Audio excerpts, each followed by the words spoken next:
Hey everyone, my name is Beth, Vino, and I am going to share with you 28 lessons I've learned in 28 years.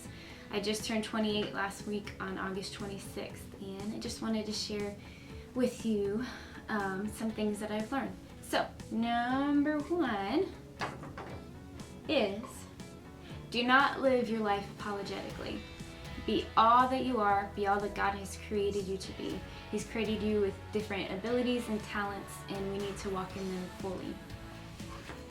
Number two, don't be so afraid of doing something wrong that you never do it at all, or you have a major delay in starting. The unknown always seems big in the beginning, but that's because it's all new.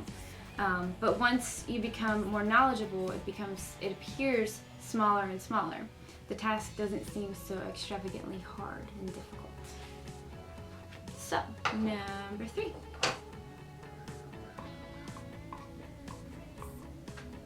Number three, just live your life. Live it and give 100%. You have to be you. You have to do what's on your heart to do, what the Lord put on your heart to do. Not your friend's heart, not your family member's heart, but your heart. You cannot be like David in wearing Saul's armor. You can't wear Saul's armor because it didn't fit David. David knew what he needed to do. This is when he was fighting Goliath. He knew what he needed to do, and he did what he knew best. He went to the stream and picked out 5 smooth stones, and that's how he defeated Goliath. So we need to be who God created us to be, not anybody else. Okay. Number four is kind of just a practical one. Don't lose the art of communication. And I have a comparison to you. It's about a song. You know, everybody listens to music. Okay, if I write down a song, if I write down the lyrics, you won't hear the melody. Okay? If I text, if I send emails, people won't hear the music behind it. They won't hear the body language that comes with it. They won't hear the emotion that comes with it. They won't hear the music. But and you know, this can change, but I think phone calls are greater than emails in any kind of relationship, whether family, friends, business. Sometimes in business it's easier to communicate through email, but some things. But I want to encourage you, make the call, go talk to them in person. Again, you don't see feelings or emotions through an email. You don't see the heart in it. You don't truly see it. Okay, number 5.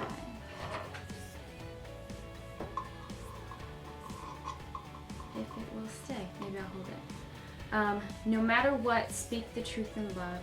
If you keep something inside, this has the potential to hinder someone else's growth. Okay.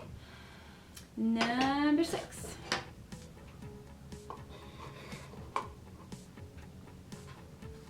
Do what's right and use Jesus as your example. Say what you really want, not what others want. Say what you really feel and not what those around you think you should feel. Be clear, otherwise there will be confusion. Next we have number 7. Number 7. When God puts something on your heart, do it. When you know deep down inside that it's something that God wants you to do, don't seek man's opinion. By doing so, you're placing man's opinion above God's. It's wise to seek godly counsel, but when you know the Lord has put something on your heart, it is something that you must do. Number 8.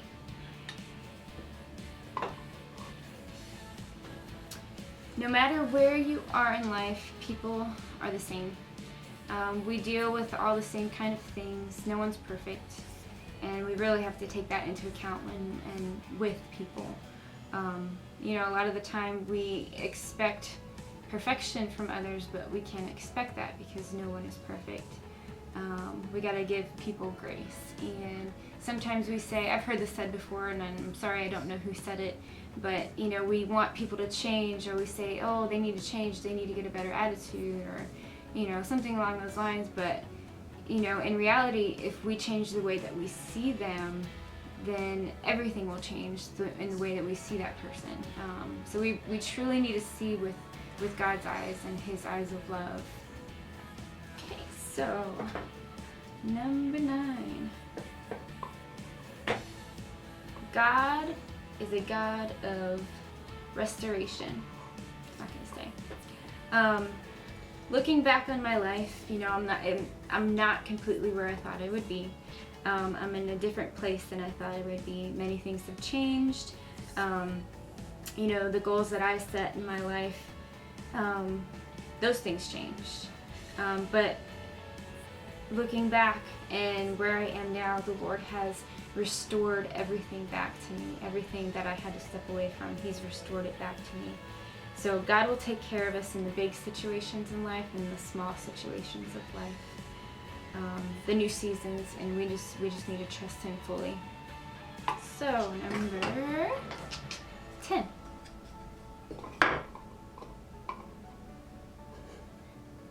Number 10. Okay. When you seek God, you will know the will of God. You know His plans for your life. So if it's something that's not on your heart, don't do it. It's simple. That sounds simple, right? But here's another thought. Just because someone needs you doesn't mean you should be there. And I've heard this said, just because there's a need doesn't mean you should fill it. I'll say that again. Just because there's a need doesn't mean you should fill it. I mean, you can feel this way in church. You can feel this way in the place where you work. So I want to encourage you to follow your heart and follow what the Lord puts on your heart. He will give you the desires of your heart, so trust in Him. If it's not in your heart, maybe it's time to start a new season. It's time to step into a new thing. So the next one is number 11. And this one has to do with relationships. This one kind of tied me up this year and last year when I was writing it.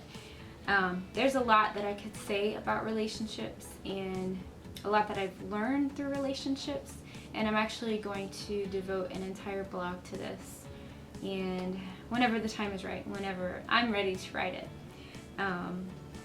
So the next 3 or so lessons are involving lessons I've learned through relationships. So, first one, relationships. Relationships show you a lot about yourself and the person you're dating.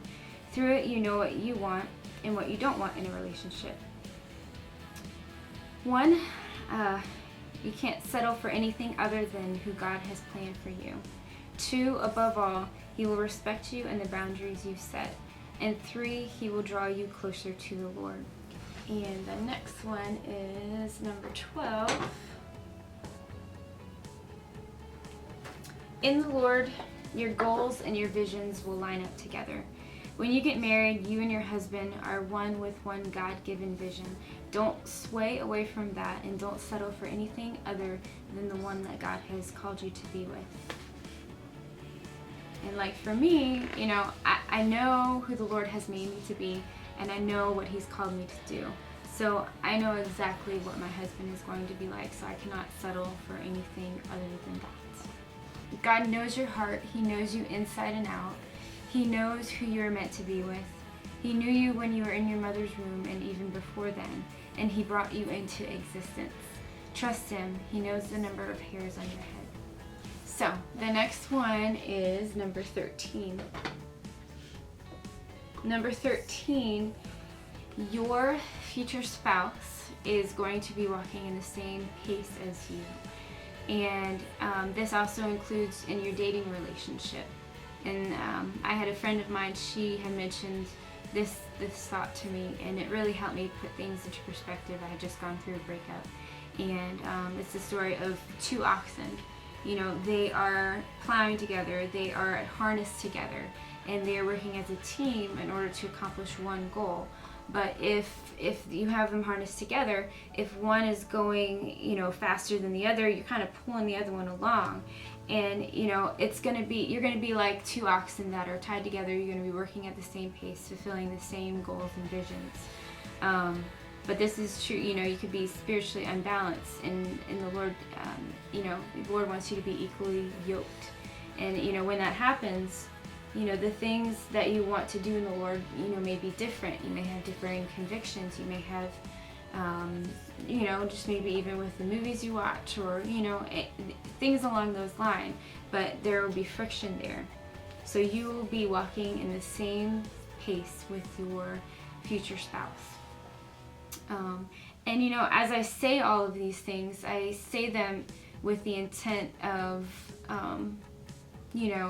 those who are ready to enter into a relationship. For my younger viewers, I want to encourage you to seek friendship with your peers. Don't seek a relationship. I don't believe you're ready for that.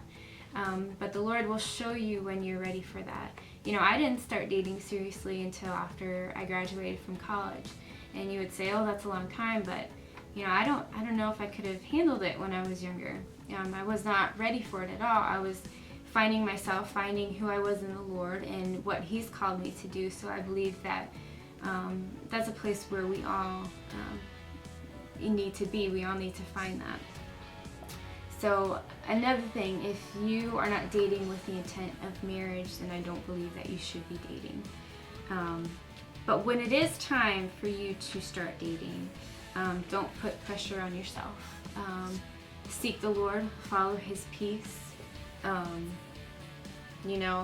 In my life, I know who God has made me to be.